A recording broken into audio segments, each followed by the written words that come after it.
ഈ പകൽക്കാലം കർത്താവിൻ്റെ സന്നിധിയിൽ ചെറിയൊരു വചനമായി നിൽപ്പാൻ തക്കവണ്ണം ദൈവം അടിയനെയും സഹായിച്ചതിനായി ദൈവത്തിന് സ്തോത്രം ചെയ്യുന്നു.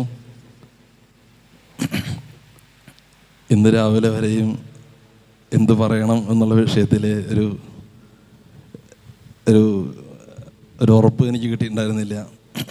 എങ്കിലും മനസ്സിലുണ്ടായിരുന്ന ചെറിയൊരു ഇതായിരുന്നു പ്രാർത്ഥന എന്നുള്ള വിഷയം. കുറച്ച് നേരത്തെ ബനോയും ആ വിഷയത്തിൽ തൊട്ടാണ് അല്പം സമയം സംസാരിച്ചത്. യദൃശ്യ ഞങ്ങൾ രണ്ടുപേരും ഒരു വിഷയത്തിൽ എത്തിയതാണ്. എങ്കിലും ദൈവം നമ്മെ സഹായിക്കുമാറാകട്ടെ. പ്രാർത്ഥന നമ്മുടെ ഓരോരുത്തരുടെയും വ്യക്തിപരമായ ജീവിതത്തിൽ ദൈവവുമായുള്ള ബന്ധത്തിൻ്റെ പ്രകടമായ ഒരു ഭാഗമാണ് പ്രാർത്ഥന. നമ്മൾ ഓരോരുത്തരും പ്രാർത്ഥിക്കുന്നവരാണ്.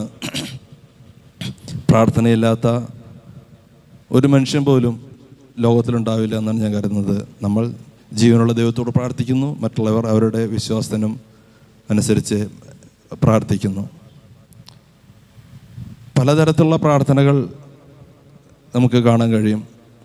നമ്മൾ ഇപ്പോൾ ഇവിടെ സഭായോഗത്തിൽ തന്നെ പലതരത്തിലുള്ള സാഹചര്യത്തിനനുസരിച്ചുള്ള പ്രാർത്ഥന, യോഗം തുടങ്ങുന്നുള്ള പ്രാർത്ഥന, അത് കഴിഞ്ഞ് വചന ശുശ്രൂഷയ്ക്ക് മുന്നേയുള്ള ഒരു പ്രാർത്ഥന, കഴിഞ്ഞ സ്തോത്ര കാഴ്ച കൊടുത്താൽ അതിനുള്ളൊരു പ്രാർത്ഥന, അങ്ങനെ പലതരത്തിലുള്ള പ്രാർത്ഥനകൾ നമുക്ക് കാണാൻ കഴിയും.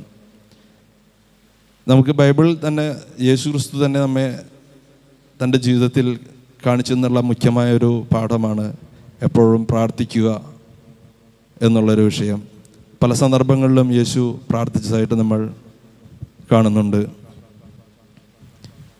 നമ്മൾ പ്രാർത്ഥിക്കുമ്പോൾ നമ്മുടെ ഉള്ളിലുള്ള ആ പ്രാർത്ഥനാ വിഷയം ദൈവം കേൾക്കുന്നു, ദൈവം അതിന് മറുപടി തരും എന്നുള്ള ആ ഒരു ഉറപ്പ് നമ്മുടെ ഉള്ളിലുള്ളത് കൊണ്ടാണ്, അല്ലെങ്കിൽ പല സന്ദർഭങ്ങളിലും ദൈവം നമ്മുടെ പ്രാർത്ഥന കേട്ടത് കൊണ്ടാണ് നമ്മൾ വീണ്ടും വീണ്ടും പ്രാർത്ഥിക്കുന്നതും ദൈവത്തിൽ നമ്മുടെ ആശ്രയം വയ്ക്കുന്നതും. നമ്മളോട് എനിക്ക് വേണ്ടി പ്രാർത്ഥിക്കണമേ എന്ന് പറയുന്ന മറ്റുള്ളവർക്ക് വേണ്ടി നമ്മൾ ഇടിവിൽ നിന്ന് പ്രാർത്ഥിക്കുന്നതും എല്ലാം. കാരണം നമ്മൾ ദൈവവുമായി എപ്പോഴും ബന്ധമുള്ളവരാണ് എന്നുള്ളത് മറ്റുള്ളവർ മുമ്പിൽ ഒരു സാക്ഷ്യത്തിനുള്ള ഒരു ഭാഗം കൂടിയിട്ടാണ് പ്രാർത്ഥന. പലരും നമ്മളോട് പല സന്ദർഭങ്ങളിലും, പ്രത്യേകിച്ച് ഭവന സന്ദർശനത്തിന് പോകുന്ന നമ്മുടെ പ്രിയപ്പെട്ടവരോട് പറയുന്നത് കേൾക്കാം, ഞങ്ങൾക്ക് വേണ്ടി പ്രാർത്ഥിക്കണമേ, ഞങ്ങൾ ഇന്ന വിഷയങ്ങളുണ്ട്, ഇന്ന കാര്യങ്ങളുണ്ട്, നിങ്ങളുടെ പ്രാർത്ഥനയിൽ ഞങ്ങളെയും കൂടി ഓർക്കണമേ എന്ന് പലരും നമ്മൾ പറയുന്നത് കാണാം. കാരണം നമ്മൾ പ്രാർത്ഥനക്കാരാണ് എന്നുള്ളൊരു ലേബൽ പൊതുവെ നമുക്കുള്ളത് കൊണ്ടും അങ്ങനെ തന്നെയാണ്. പല വിഷയങ്ങൾ നമ്മൾ എഴുതി വെച്ച് പ്രാർത്ഥിക്കാറുണ്ട്. നമ്മുടെ ജീവിതത്തിൽ കിട്ടേണ്ടതായ അല്ലെങ്കിൽ നമ്മൾ ആഗ്രഹിക്കുന്നതായ പല വിഷയങ്ങൾ, സാമ്പത്തികമായ വിഷയങ്ങൾ, ഭവനം വേണ്ടതായ വിഷയങ്ങൾ, വിദ്യാഭ്യാസപരമായ വിഷയങ്ങൾ, മറ്റ് പല വിഷയങ്ങൾ നമ്മൾ എഴുതി വെച്ച് പ്രാർത്ഥിക്കാറുണ്ട്. നമ്മുടെ സഭയെ സംബന്ധിച്ച് ഇങ്ങനെ ഒരു പ്രാർത്ഥന ഞാൻ കേട്ടിട്ടുണ്ട്. നമ്മുടെ സഭയുടെ ആരംഭ കാലഘട്ടത്തിൽ അഗതിയൂര് ഭാഗത്തായിരുന്നു നമ്മുടെ പാസ്റ്ററും ഭവനവും ആദ്യം വന്ന് താമസിച്ചത്. അപ്പോൾ അന്ന് ഇവിടെ ഉണ്ടായിരുന്ന വിശ്വാസികൾക്ക് നമുക്ക് സ്വന്തമായൊരു സഭ ആലയം വേണം. അത് അന്ന് വാടകയ്ക്കായിരുന്നു. അപ്പോൾ അതുകൊണ്ട് നമുക്ക് സ്വന്തമായൊരു സ്ഥലം വേണം എന്നുള്ള ആഗ്രഹം അവരുടെ ഹൃദയത്തിൽ വരികയും അവർ പ്രാർത്ഥിക്കുകയും അതിൻ്റെ ഫലമായി അവർ അവിടെ നിന്നൊരു പ്രാർത്ഥനയുടെ ഇടയിൽ നിന്ന് തന്നെ ഒരു മേഘം ഉയർന്നു പൊന്തി അവരെ വഴി കാണിക്കുന്നൊരവസ്ഥ അവരുടെ ജീവിതത്തിലുണ്ടായി. ആ മേഘത്തെ പിന്തുടർന്ന് അവർ പ്രാർത്ഥിച്ച് കടന്നു വന്ന് ഇപ്പോൾ നമ്മുടെ പാസ്റ്റർ ഭവനമായിരിക്കുന്ന അന്ന് ഇത്രയും വീതിയുള്ള വഴിയൊന്നുമല്ല, ഒരു ഇടവഴിയാണ്. ഇടവഴിയെന്നും പറയാൻ പറ്റില്ല, വെള്ളം ഒലിച്ചു പോകുന്നൊരു ചാലും ഒരു വരമ്പ് പോലെയൊക്കെ ഉണ്ടായിരുന്നുള്ളൂ. അതിലൂടെ അന്ന് സഹോദരിമാർ മാത്രമേ ഉണ്ടായിരുന്നുള്ളൂ. അവർ അതൊക്കെ ചാടി കയറി അവിടെ അന്ന് തെങ്ങും പറമ്പാണ്, അതിൻ്റെ വേലിയെല്ലാം ചാടി കടന്ന് അവിടെ കടന്നു നിന്ന് അന്ന് അവർ വായിച്ചിരുന്നതും അന്നത്തെ കൂടുതലും മെസ്സഞ്ചർ PG വർഗീസ് സാറിൻ്റെ പ്രസംഗങ്ങളൊക്കെയാണ് അന്നത്തെ സഹോദരിമാർ എന്താ പറയുക അവർ ആവേശം കൊള്ളിച്ചിരുന്നത്. ആ PG വർഗീസ് സാറിൻ്റെ പ്രസംഗത്തിൽ അവർ കേട്ടിട്ടുണ്ട്, നിങ്ങൾ അവകാശം പറയുന്ന സ്ഥലത്ത് ചെന്ന് നിന്ന് പ്രാർത്ഥിക്കാൻ വേണ്ടിയിട്ട്. ഇവർ വിശ്വാസത്തോടു കൂടി അവിടെ കടന്നു നിന്ന് പ്രാർത്ഥിച്ചു. ദൈവം ആ പ്രാർത്ഥന കേട്ടു. ആ സ്ഥലം നമുക്ക് നമ്മുടെ ആരാധന തുടങ്ങുവാൻ ദൈവം നമുക്ക് അനുവദിച്ചു തന്നു. ആ പ്രാർത്ഥന കേട്ടതിൻ്റെ ആ വളരെ സാക്ഷ്യം നമ്മുടെ ദേശത്ത് നമ്മുടെ ഈ സഭ വളരുവാൻ വളരെ ഇടയാക്കി എന്നാണ് ഞാൻ മനസ്സിലാക്കുന്നത്. നമ്മുടെ ഓരോരുത്തരെയും ആ സാക്ഷ്യം നമ്മളെ ആവേശം കൊള്ളിക്കുന്നൊരു സാക്ഷ്യമാണ്. മറ്റുള്ളവർ നമുക്ക് വേണ്ടി പ്രാർത്ഥിക്കും എന്നുള്ള ആ ഒരു ചുമതല വല്ലവരെ ഏൽപ്പിച്ച് ഒഴിഞ്ഞിരിക്കുന്നൊരവസ്ഥ നമുക്കുണ്ടാവാറുണ്ട്. അല്ലെങ്കിൽ നമുക്കൊരു വിഷയം ഉണ്ടായി, പാസ്റ്ററെ പ്രാർത്ഥിക്കണേ, കഴിഞ്ഞു, നമ്മുടെ ഇത് കഴിഞ്ഞു, പിന്നെ പാസ്റ്റർ പ്രാർത്ഥിച്ചോളും, അല്ലെങ്കിൽ എന്നെ ബ്രദറെ അല്ലെങ്കിൽ എന്നെ സിസ്റ്ററെ പ്രാർത്ഥിക്കണേ, അങ്ങനെ പറഞ്ഞ് അവർ പ്രാർത്ഥിക്കാം. അവർ ദൈവമക്കളാണ്, പ്രാർത്ഥിക്കാൻ അവർ കടപ്പെട്ടവരാണ്.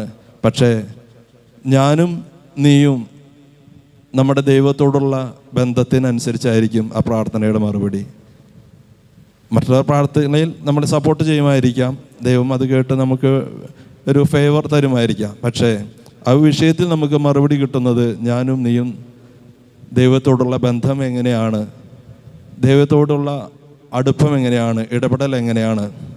ഉദാഹരണത്തിന് പറയുകയാണെങ്കിൽ, നമുക്ക് ലോകപരമായൊരു കാര്യം സാധിക്കണമെങ്കിൽ നമ്മൾ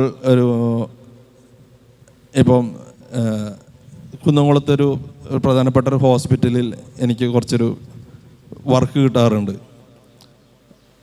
എന്നോട് കണക്ഷനുള്ള ചില ആൾക്കാർ അവിടെ അഡ്മിറ്റ് ആകുമ്പോൾ, ജോബിഷെ ഒന്ന് വിളിച്ചിട്ട് ഒന്ന് പറയൂ, ഒരു റൂമൊന്ന് കിട്ടേണ്ട കാര്യം ഒന്ന് അറേഞ്ച് ചെയ്യൂ. കാരണം എന്നോട് പറയുന്നത് ഞാൻ അവിടെ അവരായിട്ടുള്ള അടുപ്പം ഉള്ളത് കൊണ്ട്, ഞാൻ പറഞ്ഞാൽ അവർ കേൾക്കും എന്നുള്ള ഒരു ധാരണ എന്നോട് പറയുന്ന ആൾക്കുള്ളത് കൊണ്ടാണ് പറയുന്നത്.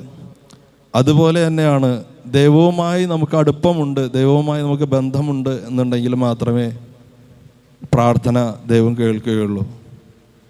എപ്പോഴും പ്രാർത്ഥിപ്പിൻ എന്നുള്ള വചനം എപ്പോഴും നമ്മുടെ ഉള്ളിലുണ്ടായിരിക്കണം. നമ്മുടെ ഉണ്ണിവിദേശി എപ്പോഴും പറയുന്നൊരു വാക്യമാണ്, എപ്പോഴും പ്രാർത്ഥിപ്പിൻ, ഇടപെടാതെ സ്തോത്രത്തിൽ ജാഗരിപ്പിൻ.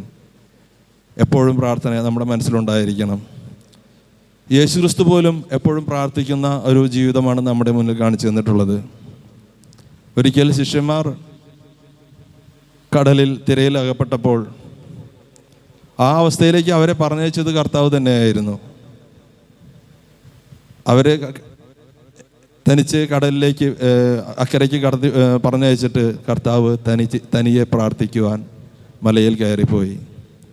ആ പ്രാർത്ഥനയിൽ ദൈവം പിതാവിനോട് സംസാരിച്ച് ആ പ്രാർത്ഥനയുടെ ഫലമായാണ് ഞാൻ മനസ്സിലാക്കുന്നത് കർത്താവ് കടലിന്മേൽ നടന്ന ശിഷ്യന്മാരുടെ അടുക്കൽ വരുവാനും അവർ നേരിടുന്ന ആ പ്രതിസന്ധിയിൽ നിന്ന്, ആ തിരയിൽ നിന്ന് അവരെ വിടുവിപ്പാനും ഇടയായത്. ആ പ്രാർത്ഥന ഏത് സമയത്തും നമ്മളെ സഹായിക്കും. പ്രാർത്ഥന നമുക്ക് ദൈവത്തോടുള്ളൊരു ബന്ധമായിരിക്കട്ടെ. പ്രാർത്ഥനയിൽ ബലപ്പെടുവാൻ ഈ വചനങ്ങൾ നമ്മെ സഹായിക്കുമാറാകട്ടെ എന്ന് പറഞ്ഞുകൊണ്ട് ഞാൻ വാക്ക് നിർത്തുന്നു. ദൈവം നമ്മെ സഹായിക്കുമാറാകട്ടെ.